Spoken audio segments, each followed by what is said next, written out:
मंडळी रामकृष्ण हरी, आपण पंढरीच्या वाटेवर आहोत. रोटी घाट पार केलाय. या ताई आपल्या समेत आहे जुन्नरच्या. ताई तुमचं नाव सांगा संपूर्ण. माझं नाव हर्षाली उर्फ पूजा अमोल काळे, राहणार धोलवड, तालुका जुन्नर, जिल्हा पुणे.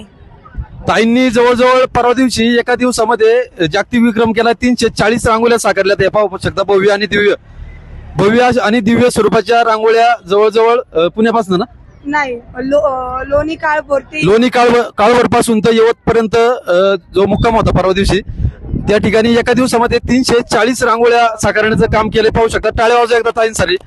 ताईंचं पाहू शकता पायाला पूर्ण पट्ट्या गुंडाळल्यात आणि एवढं सोपं नाही मित्रांनो. एवढी मोठी भव्य दिव्य पूर्णपणे वाकून कमरेला वगैरे कशा प्रकारे ताण येत असेल. ताई हा संकल्प तुम्ही कधी केला?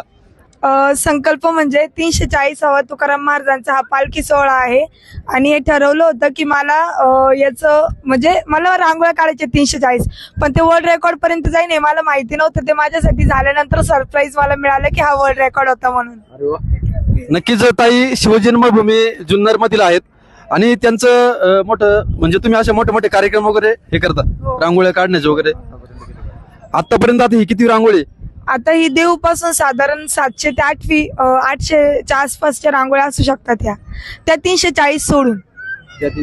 हो, एकंदरीत सगळ्या 1200च्या आसपास रांगोळ्या आहेत. पहा मित्रांनो, आतापर्यंत 1000च्या वर रांगोळीचा आकडा गेलाय आणि रांगोळी ही साधी सुधी नाहीये, छोटी नाहीये, एकदम मोठी रांगोळी. बाकीचे तिचे सहकारी, त्यांचे सहकारी त्यांना फक्त रांगोळी वगैरे हातामध्ये देण्यात मदत करतात आणि संपूर्ण रांगोळी काढायचं काम त्या करतात. त्यांचं अक्षर तर एवढं सुंदर आहे ना मित्रांनो. त्या दिवशी आम्ही 340 रांगोळीची शूटिंग वगैरे काढलेली आहे. ती पण मी युट्यूबला टाकील. त्यांचं अक्षर एक तर सुंदर आहे. पेनाने देखील एवढं अक्षर सुंदर येणार नाही.